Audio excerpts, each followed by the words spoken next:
E antes de partirmos para o próximo, que seria cinema, eu vou pedir para o Diego colocar para podermos assistir o vídeo do Arturo Lescano. Se ele puder fazer essa gentileza.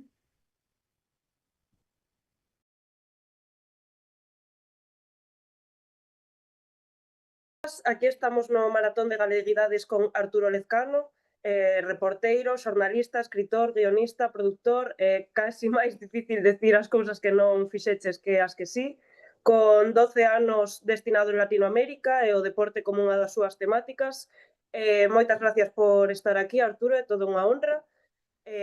Comezamos. Grazas a vos e saúdo simplemente a toda esa xente, toda esta maravillosa iniciativa que tedes, así que a honra é miña. Cando escoitas por primeira ocasión falar da migración galega, cal é o primeiro recordo na túa vida? Bueno, creo que non son excepción eu en Galicia, pois dende o berce prácticamente escoito falar de galeguidade, de migración, eu son de familia ourensá, e bueno, a parte da materna é dunha aldeiña de Portocamba, en Castrelo do Val, e ali pois a aldea maioría da xente emigrou do que eu teño máis conciencia é da xente que emigrou a Cataluña e a Andorra, que xa eran pois os meus curmáns que xa naceran ali, pero antes había moitísima historia de emigración a Brasil e a Cuba, non? E precisamente pois un familiar noso, o tío da miña avoa, pois foi un elemento importante nas nosas vidas por acción ou por omisión, nunha historia un pouquiño complicada, pero que sí que ten que ver totalmente pois co que digo, que non é que sexa unha excepción, sino que oír falar de emigración é unha cousa tan cotiá que o millor nin sequera nos decatamos do importante que é, non? E despois, bueno, xa crecido, tamén tiven outra sorte tamén por lazos familiares de estudar en Londres, pois, bueno, nun centro que agora coñecedes e coñecemos todos, por sorte, por todo o labor que fan, tamén relacionado coa galeguidade, que é o Vicente Cañada Blanch, pero que daquela, a verdade, é que prácticamente non estudaba xente de Galicia ali, máis alá dos fillos de migrantes, e, bueno, eu tuve a sorte de estudar COU, estamos falando dos anos 90, que os meus compañeiros pois eran galegos de Londres, non? E daí xa, pois, bueno, pois xa, non sei se por todo isto que acabo de contar, pois a emigración tamén me levou por outros lados e terminou atravesando tamén a miña vida profesional en América Latina. Sí, na túa trayectoria vital viviches e traballaches en distintos países en América Latina. Como condicionou iso a túa percepción da diáspora galega? Como foi esa relación? Bueno, é unha relación que chega ata hoxe. Para min é unha relación estreita e non podería entender a miña vida sen esa relación, non? Coa diáspora atlántica, digamos, non? Coa diáspora americana. Xa antes de mudarme, eu mudeime no inicio do ano 2006 por conta propia, era unha especie de vocación, de pulo interno que tiña, de que xa ia nos anos anteriores, viaxaba e coñecía xente non só galega, pero sí latinoamericana, tamén tiven a sorte de facer traballos antes na procura de galegos por sitios que por viaxes que me levaron por sitios bastante curiosos, incluído África, e a partir de aí, pois sí, eu cheguei a América Latina para poñer un pé ali e tratar de gañar a vida como reporteiro, sin saber que gañaría a vida tanto falando da actualidade, nuns anos moi importantes da política latinoamericana, os anos de Chávez, de Lula, etcétera, etcétera, e ao mesmo tempo falando da galeguidade. Era un momento en que os medios galegos pois tamén apostaban pola información da Galicia exterior, e entón, pois, de repente, pois, vinme cubrindo cousas dende Río Bravo, en México, ata Ushuaia, en todo o continente. Eu vivín 6 anos en Buenos Aires e 6 anos en Río de Xaneiro, pero cubría todo.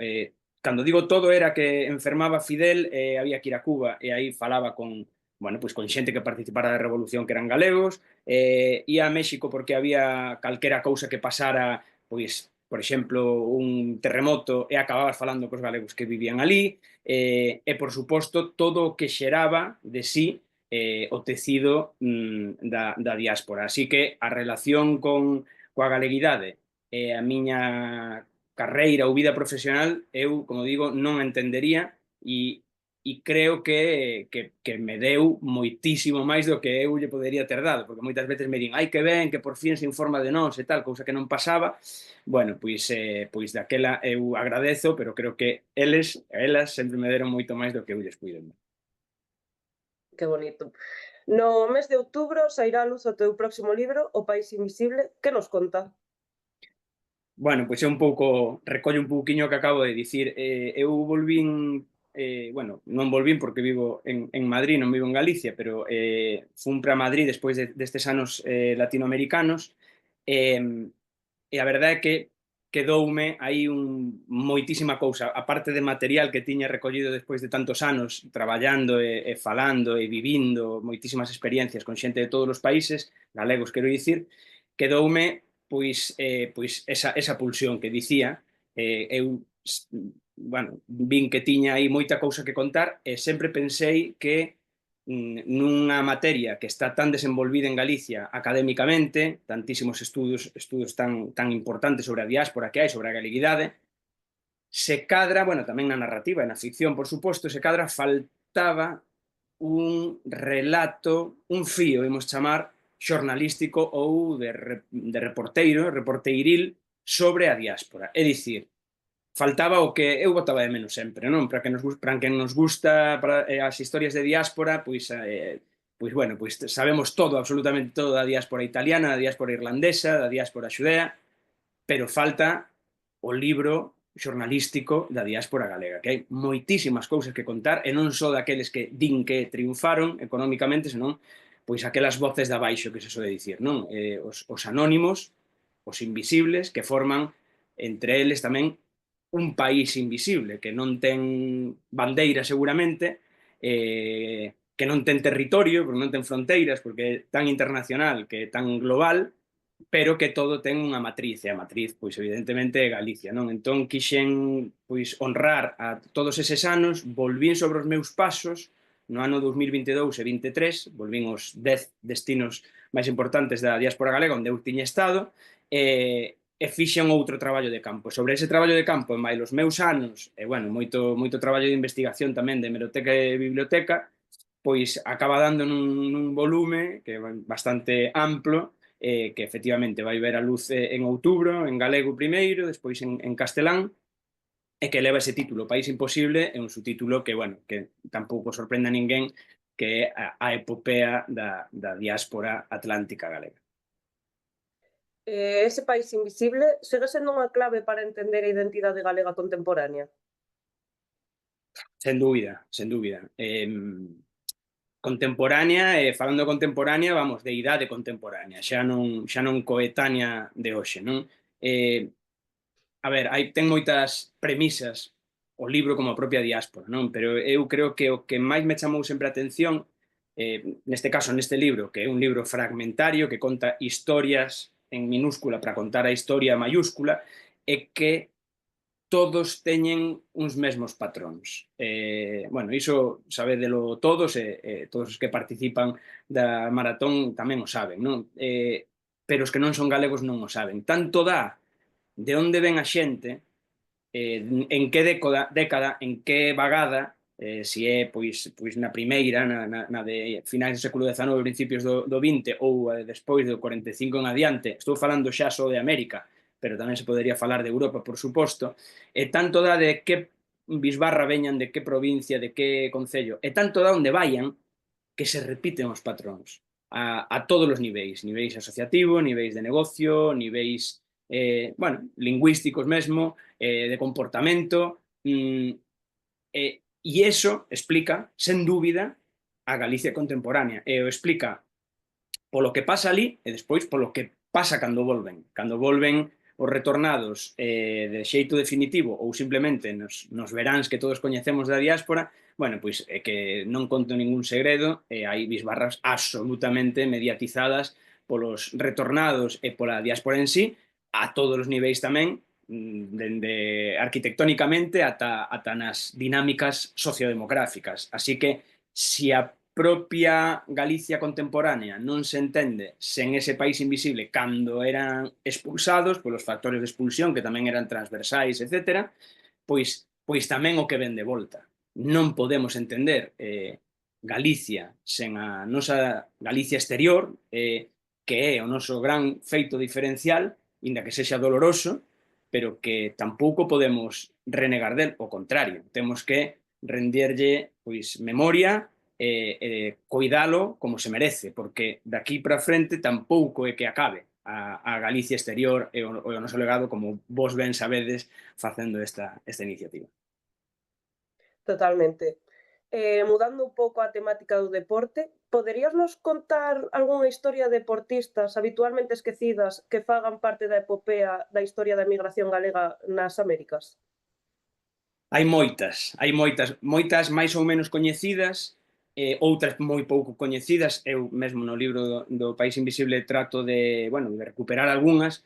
As máis coñecidas e máis típicas, pois cousas que se teñen mellor máis en conta casi nos países de destino que aquí. Por exemplo, os campións do mundo de Uruguai de 1930, do primeiro mundial, que había 4 galegos de 11, que é unha barbaridade, inda que é verdad que sí que, bueno, pois dá un pouco a medida demográfica daquela, non? Na que a metade da poboación uruguaya e de Montevideo, dende logo, era europea, pero que eran 2 que non se sabe ben se naceron aquí ou alá, que son Gestido Torcastro e despois Cea e Lorenzo Fernández. Nunca, uns din que naceron en Redondela, outros din que naceron en Montevideo, pero tanto dá porque realmente foron considerados galegos. Moi curioso, porque isto tamén fala moito do outro vector que pasa na diáspora galega, que aquela cousa de ocultar que un era galego, a Cea sempre se lle coñeceu como o Vasco Cea, en vez do galego Cea, pero bueno, tanto dá. En Uruguai hai moitísimas historias relacionadas co deporte, coa diáspora. No Mundial do 50, Obdulio Varela, o capitán de Uruguai, o famoso negro jefe, tamén era fillo de galego, de galega, e despois pois houbo unha relación moi estreita entre os grandes clubs Nacional e Peñarol coa diáspora galega, especialmente Nacional, que tivo un presidente moi importante para a galeguidade, que foi José Añón, o fundador de CUTSA, da empresa de autobuses de Montevideo, que foi presidente de Nacional, e despois, pois que sigan o fútbol en Galicia, dende logo saben que houve un Peñarol en Galicia, que Nacional ten unha peña ou varias peñas moi importantes, en Malpica, na Coruña especialmente, pero bueno, aparte disto e da importancia enorme que teñen e tiveron os clubs na diáspora, eu quedome cunha historia que parece que estou facendo aquí propaganda do meu, pero que hai 20 anos escribí un libro sobre el, porque era unha historia moi descoñecida e, por sorte, bueno, ahora quedou bastante máis asentada despois de todos estes anos, que é a historia de Cheche Martín. Cheche Martín pois é unha historia de exilio, que a diáspora tamén é exilio, obviamente. Era o fillo do secretario do Concello da Coruña, no 36, o secretario foi fusilado no Campo da Rata xunto ao alcalde e o gobernador civil, e entón el, coa familia del, tiña 12 anos, e exiliouse, familia, en Bos Aires. E este rapaz resultou ser un grande futbolista, aparte dun grande pintor, non?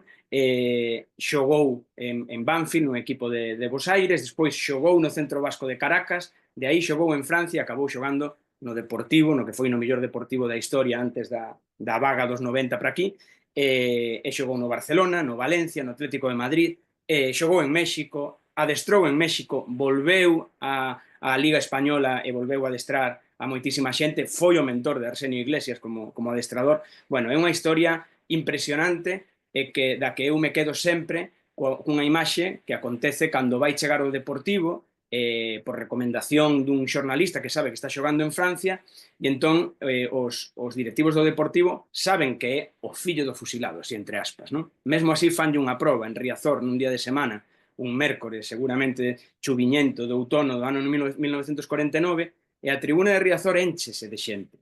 E énchese de xente porque é unha manifestación tácita do antifranquismo daquela que estaba evidentemente baixo a bota. Bueno, pois o fillo do fusilado acabou sendo o volante central daquel Deportivo que foi subcampeón de Liga, e unha das grandes historias agochadas que ten a diáspora galega. Interesantísimas, sen dúbida. Por último, o maratón é un esforzo para conectar a Galicia continental coa Galicia exterior, co País Invisible. Como poderíamos construir unha ponte máis sólida entre Galicia e a súa diáspora e como crees que pode axudar o deporte a esta fin? Pois moitísimo tamén.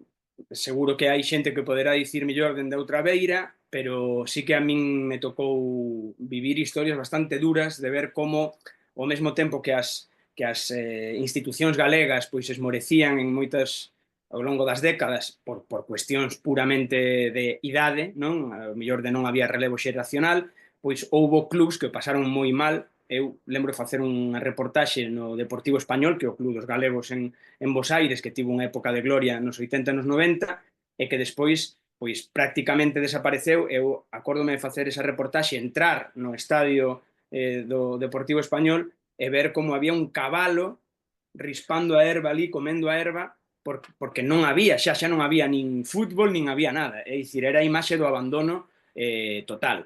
O mesmo poderíase dicir de outros grandes clubs que hai, o Galicia de Bahía, que agora está un pouquiño mellor porque tamén pasou polos mesmos problemas, e outros que xa, vamos, nin sequera xa desapareceron. Todos estes clubs, dende logo, poderían ser unha ponte moi sólida entre a Galicia territorial e a Galicia exterior. Eu creo que o deporte podería ser pois unha ferramenta de futuro moi importante para eles e tamén para Galicia, nun mundo tan global como estamos, nun mundo no que Galicia xa gaña poboación pola inmigración, cousa importantísima, pois deixamos pasar oportunidades se non facemos, pois eu que sei, eu sempre penso por que non hai becas, o millor hai máis das que sei, pero dende logo becas de deporte galego para descendentes de galegos, para que despois nos poidan representar, por exemplo, ou, por suposto, convenios de colaboración con estes clubs, os que fago referencia, que é verdad que estes clubs sempre din que pena que os clubs galegos de fútbol non nos axuden, ou non nos axuden moito. Vale, pois podería facerse, pero tamén dendo diñeiro público, axudar a construir academias nestes clubs e que despois se poidan nutrir xa non as sociedades anónimas deportivas, que son o Deportivo ou o Celta, por exemplo, senón os clubs máis pequenos, e que poida haber un tecido de intercambio entre a Galicia exterior e a Galicia interior. Soa o mellor a unha cousa de máximos, pero non é tan difícil. Hai moitísimos apelidos, estábamos a falar do ano 30, pero hoxe aínda hai apelidos galegos en seleccións moi importantes, sudamericanas e latinoamericanas, de fútbol, pero xa, aparte diso, e xa, pero rebordando o deporte de sempre, sigue manténdose deportes autóctonos que nin sequera prácticamente existen en Galicia, como os bolos celtas. Hai centros en Montevideo e en Buenos Aires que siguen xogando e que teñen unha saúde de ferro, ou a chave mesmo, que por suposto tamén ten moita implantación en Galicia, pero que na Galicia exterior tamén continúa. Así que a ponte debe ser moi sólida, falando do pasado, pero tamén do futuro. Eu sempre penso, xa acabo, non só co deporte, é que o que nos dá a Galicia territorial é realmente un seguro de que Galicia vai seguir existindo, porque se esmorece na parte territorial na que vivimos, dende logo vai seguir existindo máis alá, a parte de que segue sendo e sempre será pois a nosa salvaguarda cultural, política e social que nos fixo pervivir durante tantos anos. Pois nada máis, moitísimas gracias, foi a mar de interesante. Continuamos ca maratón. Unha aperta e graciñas. A ti.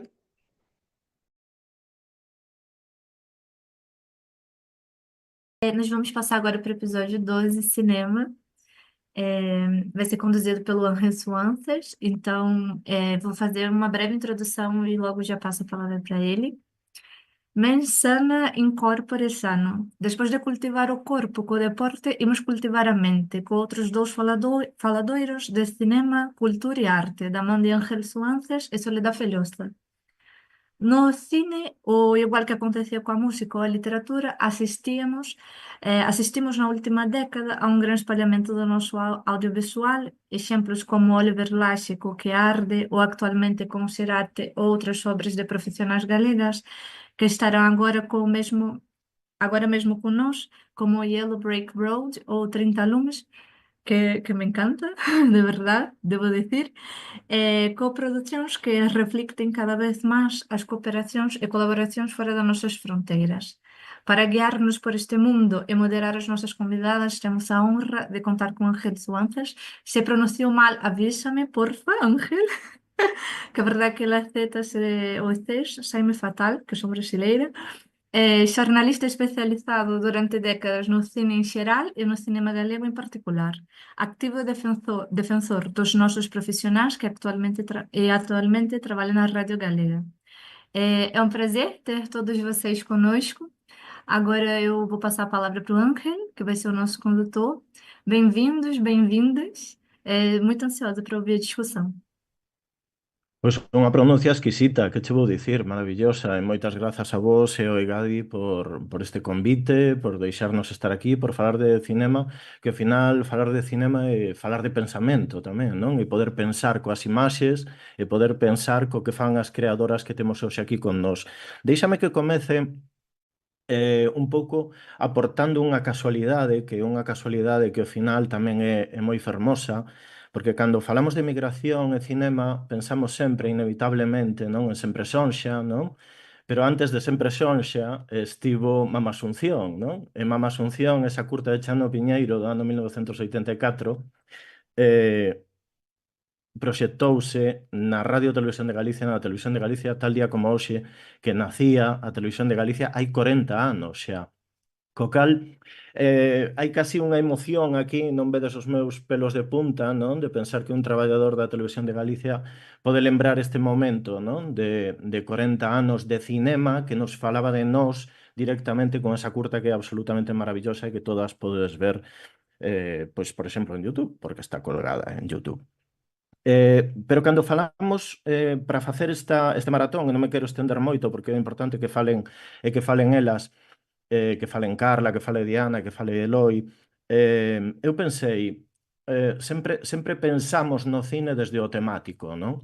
Sempre pensamos no cine, e hoxe teremos un exemplo no temático, non? Seguramente con Eloi falarános un pouco máis diso, pero tamén habería que pensalo pois desde o sensorial, desde o sentimental, desde esa ida e volta que quen de facer o cinema sempre, non? Coas nosas identidades, non? Desde ese levar a nosa imaxe fora ou traela desde fora, non? E coido que iso é do que podemos falar hoxe un pouquiño máis. Nos últimos 20 anos hai exemplos como Bos Aires de Alberto Pagán, que seguramente foi como inicio, ademais desta corrente que coñecemos como novo cinema galego, ou así o din as historiadoras e os historiadores, pero está tamén Margarita Ledo, non? Coa Cicatriz Branca no seu momento, que coido que son dous exemplos de dous filmes que temáticamente non tamén abordarían este tema non da diáspora e da relación da Galicia territorial tamén coa Galicia exterior. Quen quera saber algo máis, hai libros, quero dicir, e hai xente moi experta, e aquí hai os traballos de Manolo González, o traballo neste caso de Fernando Redondo Neira e Marta Pérez Pereiro. Quero dicir, aí poderes afondar todo o que queirades nesa historia, non? En como se vía Galicia, en Carmiña Flor de Galicia, en José Gil, quero dicir, hai moitos exemplos dos que podemos falar. Pero hoxe aquí traemos a xente, a creadoras que naceron nos anos 80, porque tanto Eloi Domínguez Serén como Diana Toucedo como Carla Andrade naceron nos anos 80 e crearon xa desde outro lugar, creo. Eles vanme correxir, elas vanme correxir logo. As súas filmografías están ateigadas de paseos, de idas e vidas, non? Desde o exterior e interior, están ateigadas de pasos por festivais internacionais que escoitaron a nosa lingua, non? Que escoitaron o galego, que viron as nosas paisaxes. Ou sexa que mellor imos empezar, e eu creo que para empezar e para situarnos, o mellor nesta parte do maratón que facemos agora é que empecemos coa pregunta obrigada, vale? Para poñernos así. Carla está en Los Ángeles, está cunha beca, está ademais preparándose un novo filme, é a que máis madrugou, ou sexa que vou empezar con ela. Bo día para ti, boa tarde para nós, boa noite para quen nos vexa, Carla. Hola, bo día, que tal? Moitas grazas por contar conmigo. E pois imos empezar por aí, imos empezar por eso de como pode conectarse a Galicia territorial coa Galicia exterior desde o cinema, desde a túa ollada. Bueno, claro, é que eu vivo dunha maneira que estou sempre a cabalo entre Galiza e fora, estou sempre indo e volvendo. A razón que eu teño de saír sempre, eu creo que é para ampliar un pouco a mirada, no? E aprender novas formas de ollar, de ver, de ollar, de pensar, e entender que todo pode ser de moitas maneiras. Eu, estando aquí, obviamente, comparto a miña identidade galega, a miña maneira de entender o mundo, no meu caso a paisaxe, no? Esa conexión tan íntima, case mística que temos os galegos coa paisaxe, no meu caso que crecín frente ao océano Atlántico, teño esa relación de case que determina o día a día, no? O clima, a fenomenoloxía, entón esa maneira, esa conexión co invisible, eu creo que é algo que cando estou aquí o transmito. Pero para min non se trata solo de mostrar, no, Galicia ao exterior, senón tamén problematizar ou cuestionar como miramos, no? Como galega, no meu caso, como miro outras realidades, no? Bueno, en eso estou sempre, non? Nese traballo de autorreferencialidade, cuestionamento da propia mirada, non poder falar do outro sen pasar por a miña propia experiencia, no? Como, no meu caso, como galego, como galega, con a miña propia identidade. Bueno, Por aí seguramente si podemos recoller con Diana. Diana, boa tarde, ti estás en Redondela, acabas de volver de Países Baixos, non? Que estabas por ali, de Barcelona. Supoño que estas cousas que empezou a dicir Carla, que empezou a comentar, xa nos van dando pé, non? Tamén para os teus traballos que logo afondaremos con 30 lumes, efectivamente, pero tamén eu vouche preguntar moito por Tatuado nos ollos levamos o pouso, non? Porque coido que tamén é un exemplo. Pero bueno, imos contestar a esa, veña. Como podemos conectar, non? Esa Galicia territorial coa Galicia exterior desde o cinema. Sí, sí, bueno, tamén eso, moitas grazas por colaborar aquí facendo como un pouco esta xuntanza. Quería decir isto porque creo que é moi bonito tamén que podamos estar aquí xuntas e tamén aportar esta ollada, non? Ou estas reflexións en canto á imaxe, o cinema e as formas de representación que tamén veñen dende esta linguaxe, porque creo que é moi importante xustamente para contestar esta pregunta pensar na representación, non? Visual dunha Galiza que creo que leva transformándose en mogollón de anos e sobre todo neste pasado século, non? Que ahora decías estos 40 anos da Televisión de Galicia, que creo que é esencial e me parece tamén moi simbólico que xustamente sesa hoxe, non? Non o sabía e me acabo de quedar sorprendida, pero tamén 40 anos de construción tamén dunha identidade, non? Que xustamente tamén, como dis, eu crecín tamén vendo esta televisión regional que creo que nos constituíu a moitas e moitos de nós tamén con unha serie de elementos e de valores identitarios e que creo que agora, o sea, pois bueno, creo que non las tres neste caso que compartimos tamén estar fora, formarnos fora, estar tamén ollando a esas outras cinematografías, pero tamén a esas outras culturas, realidades, etcétera, como eso tamén nos informa e nos forma tamén a nosa ollada para cuestionar tamén cal é a nosa identidade, cales son os nosos pilares representativos, tamén que nos chegou a nivel da tradición, por aquilo que sobreviviu, pero tamén por aquilo que igual foi silenciado, foi borrado, foi esquecido, que creo que tamén é moi importante telo en conta, non? Na nosa historia. Eu sempre unha pregunta que, como decía ora Carla tamén de como me constitúo e como me formo para saber ollar, pois eu tamén intento sempre pensar moito nesa cuestión histórica, non? Nunha memoria histórica que perviviu ou non perviviu, entón que elementos hai que recuperar e que elementos tamén podemos poñer en cuestión cuestionar para tamén xerar novas imaxes, non? Entón, como conectar? Pois eu ás veces non o sei, creo que é unha das grandes incógnitas que moitas veces temos, non? Como facer chegar as nosas obras a calquer tipo de espectador. Xa non creo que sexa soamente a máis galegos ou galegas fora do noso territorio, porque creo que incluso tamén no noso territorio moitas veces somos descoñecidas, entón tamén aí hai unha gran batalla todavía, non? Que facer, pero bueno, sí que no noso caso podo case falar polo nos las tres que estamos sempre intentando amosar o noso traballo fora e creo que somos unha xeneración que o conseguimos e que temos moitos froitos, non? Neste sentido. Eloi, neste sentido, por rematar esta primeira pregunta, Claro, no teu caso, ademais, e logo afondaremos un pouco máis, sí que hai unha referencia directa, non? Ao que toda a diáspora, porque ti estiveches e fixeches as primeiras películas, ademais, non? Moitos lembramos Petrin, non? E a túa experiencia tamén como emigrante, ou seja que por aí igual podemos afondar un pouco máis en como pode conectarse a Galicia territorial coa Galicia exterior desde o cinema. Mm. Vou recoller unha cousa que acaba de dicir Diana.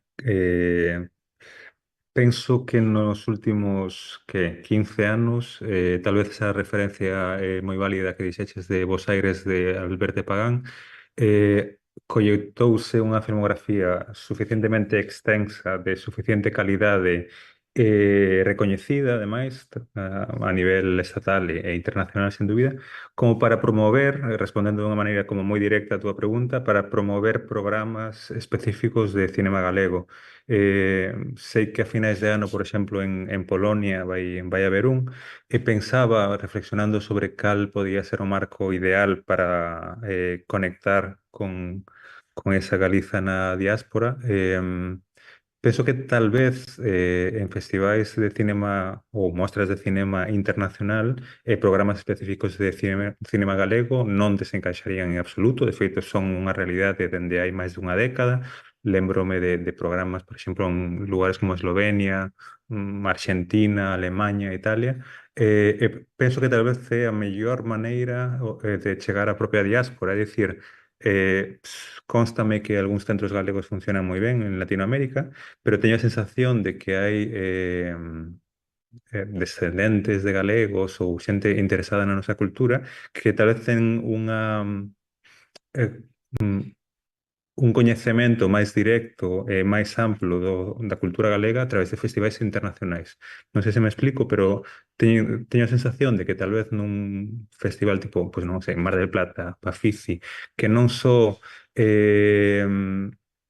vai dirixido a poboación galega ou inmigrantes galegos, de repente atopar nun festival internacional un programa de cinema galego pode chegarnos non só aos nosos paisanos, digamos, senón que a toda a xente interesada na cultura. E sí que é unha honra dicir que o traballo bueno, outro día vi unha peza de Carla en Viera do Conde, en Portugal, por exemplo. Vi traballos de Diana, de feito coincidimos incluso en Argentina, nun festival internacional. Entón sí que me gusta pensar que estou absolutamente seguro de que existe non só calidade suficiente, senón recoñecemento suficiente para poder inserir programas específicos galegos dentro de festivais internacionais. É moi bonito, verdade? Xa me leva pasando moitos anos que en diferentes lugares de Europa coñezan Galiza a través do cinema galego e que ademais identifican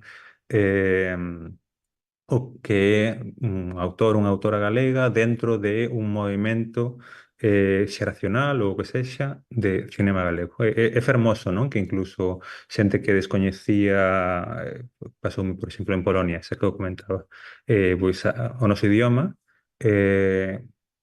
vendo cinema galego, descubrindo a nosa paisaxe, a nosa idiosincrasia, tamén, de repente, fonéticamente non eran capaces de ubicalo e é fermoso decir, pois, é un idioma que tal vez non coñeces, que ten esta orixe en común co portugués. Creo que me estou liando xa, Ángel, pero eu Sí, abogaría por intentar facernos un oco en festivais internacionais, sí. coido, Eloi, que igual vou soltar un aquí que me parece importante, non? Cando no 2010 Oliver Laxeo, que agora todos miramos, non? Por Sirat, consigue o primeiro premio en Cannes con Todos vós sodes capitáns, hai moita xente que non entende que unha película rodada en Marrocos cun rapaz naquel momento, non? Que tampouco se coñecía moito, non? Como era Oliver, titule en galego. E os títulos de crédito eran en galego, non? E supoño que era un pouco por aí, Eloi, por onde estabas levando tamén o comentario, non? O sea, esta cousa de abrir en todos os sentidos, non? Non sei, houbo varias referencias, Carla, Diana, é mellor que sexa unha conversa que non que estea eu facendo preguntas. Carla, se che parece? Non che escoitamos, tes que abrir o micro aí. Perdón. Aí. Sí, eu particularmente eu traballo moito fora, no? Tamén fago traballos en Galicia, pero eu filmo moito as paisaxes de outros lugares, no? Precisamente co afán, ás veces, de entender a miña propia identidade galega, porque ao mesmo tempo que eu estou filmando outras realidades, é dende unha sensibilidade particular da que non podo escapar nunca e non podo negar, que é a miña experiencia como galega e crecer nas paisaxes galegas como en ese imaginario, no? Colectivo que todos compartimos de alguma maneira ou outra. Entón, bueno, non sei se entendí moi ben a pregunta, pero bueno, Sí, quero como... dicir que cando ti lle chamas Ningún río me protexe de min a unha peza, que igual non ten diálogos, porque non estamos falando de... Porque era o que dicía antes, non? Cando falamos de expresións ou cando falamos de Mama Asunción, falamos de ficcións claras, non? Pero aquí agora xa non. No cinema galego estamos a falar de cine experimental tamén, estamos falando de non ficción, de documental, quero dicir, o campo está moi aberto en moitos sentidos, non? Cando un toma unhas decisións deste tipo, está tomando unhas decisións identitarias tamén, non? Claro, absolutamente, bueno, en concreto, en Ningún río me protexe de min, a única maneira que eu podo achegarme a esas outras realidades, neste caso a República Centroafricana, a que cheguei ali por casualidades da miña vida, normalmente non vou aos lugares para nada en concreto, é a miña vida que me leva ali, por outras razóns persoais. A resposta que tiven para poder para chegarme, non? Porque non pretendo mostrar realidades, senón a miña relación con esas realidades, que para min isto é moi importante. A única maneira é indo as miñas orixes galegas, no? Falar dende por que viaxo lonxe, por que preciso irme lonxe, no? Por que preciso buscar fora o que realmente está dentro. Ningún río me protexe de min, desemboca ese río, digamos, desemboca no Océano Atlántico, desemboca en Nigrán, na praia, que para mí o meu escenario, no? De vida, a miñas relacións cos meus pais, coa miña familia, cos meus orixes, coa dictadura franquista, a relación que os meus pais tiveron con ela, en fin. E desde aí me podo permitir falar de outras realidades. E por aí recollo coa memoria, Diana, porque tatuado nos ollos levamos o pouso, claro, hai memoria, non? Os tres sodes, casualmente, as tres sodes da zona das Rías Baixas, da parte sur de Galicia, é casualidade, pero bueno, tamén levar estas historias, non? E a topar, supoño, agora me contaredes tamén anécdotas ou situacións nas que atopedes ese público que tamén recibe, "Oh, pero as cousas cambiaron tanto, pero isto non o sabía, pero isto está como a sempre", non sei cales son os comentarios. Sí, depende moito. Mira, eu en vínculo con esta peza, en concreto con esta obra, pois comentarte que me aconteceu algo moi curioso, porque, bueno, eu rodei no interior da ría de Vigo, onde eu crecín, o sea que de feito case, bueno, o vexo aquí, dende a ventá, teño aquí a Ponte de Rante en frente. Eu quería xa onde fai moito, pois, rodar un pouco na enseada aquí de San Simón, e demais, e non acababa de atopar como punto de entrada, non? E de súpeto, pois, bueno, quixen comezar con as mariscadoras, que ademais na cofradía aquí de cesantes de Redondela teñen realmente unha cantidade de mulleres enormes, unha das cofradías con máis mulleres case de toda Galiza, bueno, tamén algunhas por Vila García, ademais por Carril, que tamén son moitas, pero bueno, aquí son moitas as veciñas, non? Que están a día de hoxe aínda sendo mariscadoras, e de súpeto cando empecé a filmar, miña abuela, que a día de hoxe todavía está viva, ten 91 anos, me di: "Ai, eu tamén fun mariscadora". Cousa que o tivo silenciado durante toda a súa vida, non? Por que? Porque era un elemento que para el o asociara en esos momentos de fame, en esos momentos de moita pobreza e precariedade, e que para ela ir ao mar era un elemento de vergoña. Entón, algo que me ven da familia, que nunca foi ningunha conversa en ningún momento da miña vida, xurde cando eu saio a filmar a estas outras mulleres hoxe en día, non? E a min eso me impactou profundamente, porque decía, bueno, a miña avoa seguramente incluso traballou cos mesmos xestos, as mesmas ferramentas, non? Facendo o mesmo que estas mulleres están facendo 60 anos despois. Eso que era antes pois unha deshonra, eu o podo traer e incluso de volta, case como a veces o vexo como sanación familiar, pero tamén colectiva, a darlle pois outra perspectiva a ese oficio, non? A esas artes tamén e formas de vida. Entón, eu logo cando amosei, tanto fora como aquí, por exemplo, tamén agora que dou clase en Ámsterdam, teño unha rapaza, por exemplo, de Corea do Sur, que ten a mesma historia. A súa abuela foi mariscadora no Corea do Sur, eu emprega a miña peza como referencia ou ilustración tamén de como ela pode filmar a esas mulleres en Corea, non? Entón, nese sentido, a mí me parece moi bonito de súpeto trazar como unha especie de xenealoxías, de vínculos e de elementos identitarios ou máis aló da identidade que nos unen. E que da igual ao final que estemos aquí no interior da Ría de Vigo ou en calquer outro lado do planeta, non? Porque ao final estamos a empregar pois unha xestualidade, unhas formas, unha linguaxe que nos mundialmente como común, non? E que nos conecta a todas e a todos.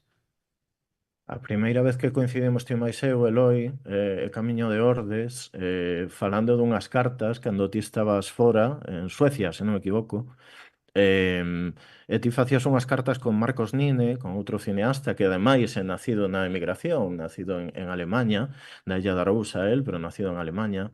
E claro, estábamos replicando, estábamos vendo como esas cartas fílmicas que facíades entre os dous estaban falando disto, non? Estaban falando de como era ser emigrante naquel momento, estamos falando de 15 anos, se non erro, máis ou menos, 15, igual xa 20.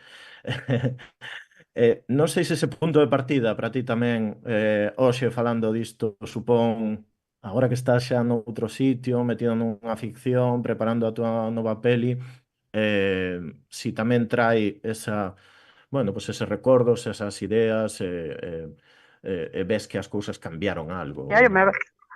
Mm. 15 anos, efectivamente, sí. Acabo un pouco de vertixe. Efectivamente, a relación con Marcos foi moi profunda porque el naceu en Alemaña, como dixeches. Eu son fillo de unha galega emigrada en Rotterdam, neste caso. Hai un pequeno vínculo con Diana, no caso de Diana vive en Ámsterdam agora. Entón, os meus avós emigraran a Rotterdam, a miña nai criouse en Rotterdam, e comecei esa correspondencia con Marcos cando eu me mudei a Estocolmo, no ano 2010, efectivamente. Entón, recuperando esa tradición de cartas dende a emigración, esta relación epistolar que xeralmente foi escrita, queríamos, e tamén Bos Aires de Alberto Pagán, estou seguro de que non sei se consciente ou inconscientemente foi un referente, queríamos de alguna maneira falar desta nova diáspora que se estaba producindo entre a nosa xeración a raíz da crise inmobiliaria de 2008, non? Notábamos que éramos unha xeración que, ademais de que en moitos casos, como creo que o de nosas tres, nos formamos fora, despois desa formación tampouco existía ou atopábamos ou éramos quen de atopar un inicio de unha trayectoria profesional en Galicia. Foi moi fermoso porque sei que vivín procesos análogos aos que os meus avós viviron nos anos 60 en Rotterdam, salvando as enormes distancias, por suposto, non? Pero sobre todo cousas esenciais como comunicación, linguaxe, relación coa veciñanza, con a identidade nova a través do traballo físico. Para min foi unha oportunidade magnífica de poder desenvolver dende unha certa precariedade pois a miña profesión e afortunadamente co paso do tempo pois levoume a unha situación digamos que menos precaria e máis profesionalizada. Neste caso sí foi un paso dende a non ficción ata a ficción que non creo que sexa, o sea, que penso que pode ser reversible en calquera momento, non? Quero facer cinema, entón nese sentido teño a fortuna de poder navegar en calquera ámbito, pero sí é certo que non sei se no caso de Diana tamén creo que o primeiro que lle vin foi aquela peza que rodaches en Argentina, se non me equivoco, que ademais me emocionara moito porque era unha maneira de filmar moi semellante a como eu traballaba. Xa que falabas de Todos vós sodes capitáns, somos unha xeración que as nosas primeiras obras, en moitos casos, e penso que Carla tamén, foron rodadas fora de Galicia. No meu caso, sí, e no caso de Diana tamén, e no caso de Carla tamén, sí, esas primeiras obras foron rodadas fora de Galicia, e despois, sí, todas nós filmamos en Galicia, de feito, esta primeira longa de ficción no interior de Ourense. Pero seguro que hai motivos lóxicos comuns de explicarnos por qué todas esas primeiras obras, Oliver tamén, Lois tamén, se non me equivoco, foron rodadas fora de Galicia, en gran parte contaron co apoio a través de estreas en festivais internacionais, percorrido por circuitos de exhibición internacionais, e despois, nalgúna altura, todas nós tamén rodamos en Galicia. Non sei se é unha cuestión Había, xeracional sí, había que sair de Galicia para volver a rodar en Galicia. Algo así como fixo a xeración nós, sair, Carla, para logo dicir, veña, agora sí estou preparada para rodar en Galicia e amosar Galicia ao mundo. No meu caso, totalmente, sair de Galicia e, por exemplo, estudiar a miña formación artística máis formal, digamos, foi en Londres. Previamente estudiei xornalismo e así. Foi ali cando dime conta de moitas cousas de moitos discursos que se estaban a falar fora que en Galicia non se estaban a falar, no? Que era máis, se traballaba de unha maneira máis intuitiva, no? Que quizáis, atrévome a decir, sin tanto cuestionamiento de onde falamos, de a nosa posición de privilexio ou non privilexio, a urxencia que ten o que dicimos, en fin, todas esas cuestiones en mí xurdiron máis estando fora, en concreto en Inglaterra. Iso fíxome volver aos meus orixes máis aínda, máis fortes, e cado volver o que xa facía, pero dunha maneira moito máis consciente, no? Da miña identidade, no? De feito, fixen Amarillo Atlántico na Serra da Groba, que está moi perto de Nigrán, que fala precisamente de toda esa identidade galega que, como decía Diana, de alguna maneira ocultamos ou se sente como ten un sentido de inferioridade, quizáis, no? Que bueno, que a mí interésame moito falar de todo iso, e todo iso o recoñecín máis estando fora, sí, quizáis. Sí. Diana, aí esa palabra cuestionamento, eso de cuestionarse, ter que sair fora para ver que sí que se pode, ¿no? E para ver que se pode contar desde aquí cara fora ou ao revés, ¿no? Ou contar desde fora cara aquí. Sí, totalmente. Bueno, no meu caso tamén foi ese proceso de voltar. Eu estudiei máis en Cataluña. Estando en Barcelona, pois sí que me din conta que se quería facer algo, quería facelo cun vínculo personal, non? Con unha historia coa que eu me sentise realmente segura, o sea, que había aí unha cuestión tamén de confianza propia, pero tamén, como acaba de decir Carla ahora mesmo, como unha cuestión de posicionamento, non? Dende onde falamos e por que falamos dende ese lugar. Entón, empezar a ter moita máis consciencia de que as nosas posicións, dende onde nos situamos, tamén construen discurso, pensamento, crítica, e incluso un cuestionamento, como acabas de decir, de quen somos e que historia temos, non? E volvo tamén á cuestión da historia, porque creo que é importante, porque eu creo que hasta que non estiven fora, e tamén agora, pois, estando en Holanda, e coa cuestión, pois, por exemplo, do colonialismo, que todas e todos estamos a falar dende o mundo das artes, o mundo da academia, etc., pois darme conta de que a nosa realidade tamén era de un país colonizado, pois a mí me cambiou moitísimo a miña maneira de ollar. Cando antes eu tiña normalizada pois a nosa realidade e as nosas limitacións e tamén unha historia política e social que eu asumía como normal. E de súpeto, pois empezas a cuestionarte que non é normal e que ti tamén, como artista ou como cineasta, podes ter unha voz e unha responsabilidade tamén ante xerar todo un discurso ou unhas formas de representación e tamén certa ideoloxía hasta un punto, polo tanto política tamén, de cara a outros para poder ou replantexar tamén as formas nas que nos vemos, nas que nos pensamos, etc.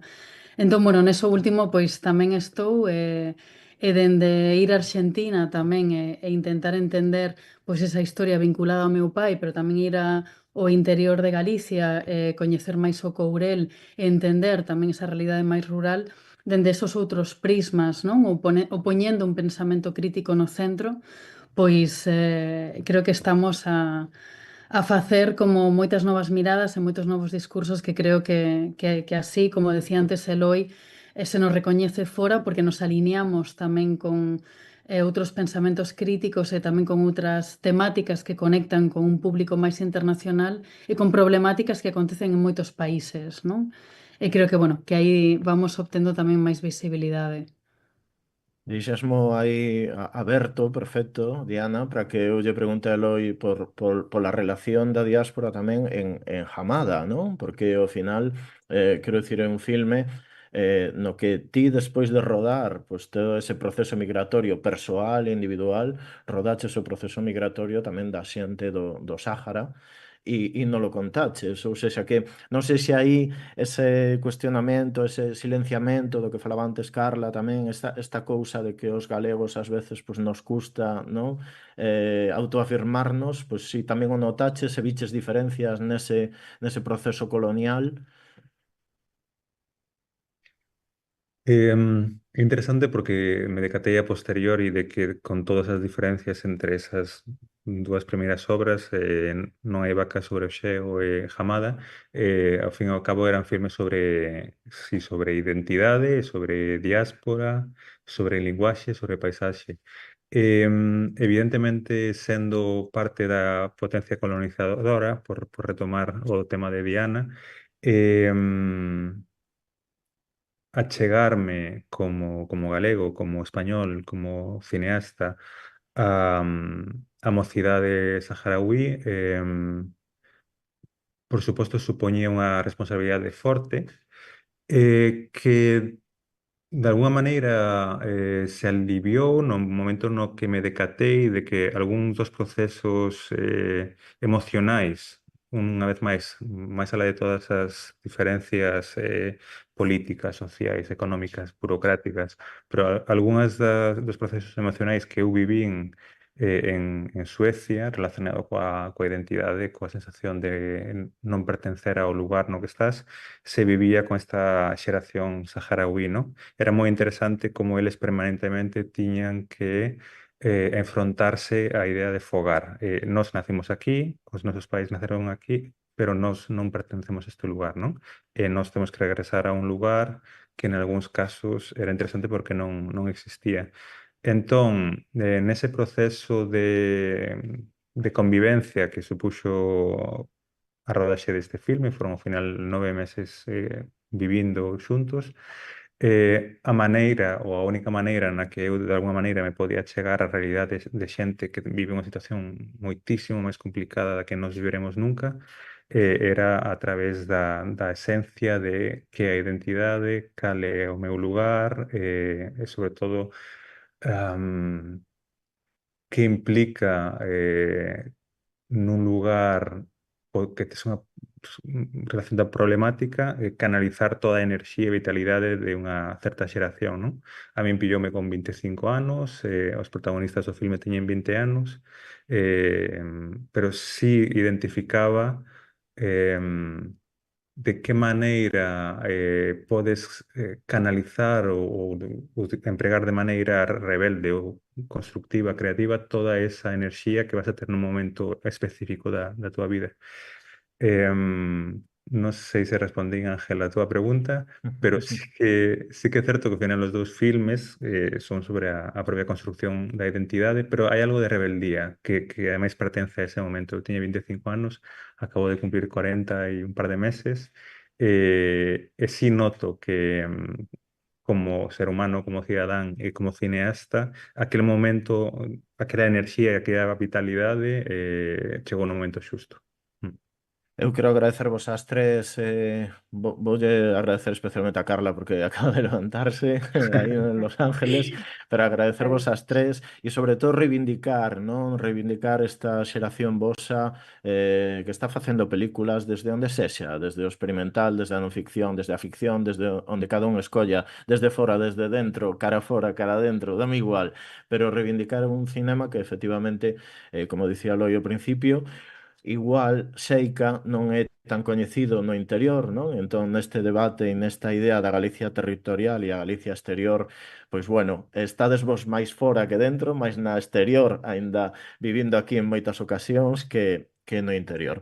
E nada, agradecerlle tamén a Igadi pois esta oportunidade porque coido que sempre o cinema, e eu reivindico vos moito tamén desde aí, que coido que o cinema sempre queda como aparte no pensamento, non? E hai traballos maravillosos aquí destas tres creadoras, como hai de moitas outras en Galicia, que demostran que non, que hai moita reflexión, moitas ideas e moitas cousas que contar, non? Finalmente. Pues moitas grazas. Un placer. Sí, no, moitas grazas, Ángel, porque creo que, bueno, que acabas de decir algo importantísimo, que é xustamente o cinema como modo de pensamento, e creo que máis que nunca o amosamos e o temos, porque creo que máis que nunca se consume audiovisual en xeral, o sea que estamos non só pasando o rato entreténdonos, senón tamén coñecendo, o sea, creo que unha das grandes ferramentas do noso século para expandir e obter coñecemento e vivilo. Muchísimas gracias a todas. Sí que me gustaría rematar con optimismo. Algo fermoso que estou notando é que hai unha resposta moi positiva do público galego ao cinema galego. Creo que dende hai, non sei, 5 anos, cada vez que vou por exemplo, recentemente fun a ver o filme de Castelao de Ángeles Huerta e a sala estaba chea. Vas a calquera programa de cinema galego en curtocircuito, está a sala a reventar. Tiven a oportunidade de acompañar tanto filmes meus como de compañeiras en centros sociais e culturais de todo o país e sempre houve unha moi boa resposta. Creo que nos quitamos un complexo de enriba nos últimos anos e creo que o público tamén. Creo que asocia cinema galego con calidade, con identificación. Non sei, bueno, non dá para afondar, xa falaremos con as cañas, Diana, Ángel, Carla, pero sí sinto moita resposta e moito apoio por parte do público galego ao cinema galego. Creo que temos que devolverlle a conexión a Tallán, non? Que xa nos imos moito de tempo. Pero bueno, obrigado, moitísimas grazas polo espazo e polo tempo. Parabéns a todas e a todos. Eu confesso que eu fiquei um pouco intimidada para esse episódio. Embora eu não seja galega, então não esteja enquadrada nessa questão da diáspora. Eu sou estudante de galego aqui do Rio de Janeiro, levo 10 anos me dedicando ao galego. E os filmes foram uma ferramenta muito importante de aproximação com a Galícia, porque entre esse primeiro contato e meu primeiro intercâmbio, né, que nem foi um intercâmbio, foi na verdade uma ida para fazer os cursos de verão, né, do Galego Sem Fronteiras. Houve um grande espaço de tempo que foi preenchido por muitas obras importantes, né? E queria pontuar que nós consumimos muito cinema galego aqui no Brasil. Nós temos alguns cineclubes, né? Se vocês olharem as nossas redes, né? Nós temos cineclubes mensais, tínhamos, né? Agora está um pouco mais semestral, e o próprio Instituto Cervantes fazia essa ponte. Então eu me lembro de ter 20 e pouquinhos anos e até o Instituto Cervantes assistir muitos filmes galegos, né? Eles tinham essa vontade também de divulgar. Então, me senti muito responsável, assim, né, de estar aqui apresentando, ainda que fosse só apresentação, porque eu sou muito fã do trabalho de todos e todas vocês, e queria agradecer que vocês tenham disponibilizado o tempo de vocês para essa conversa, e foi uma honra imensa, de verdade, poder escutar vocês ao vivo.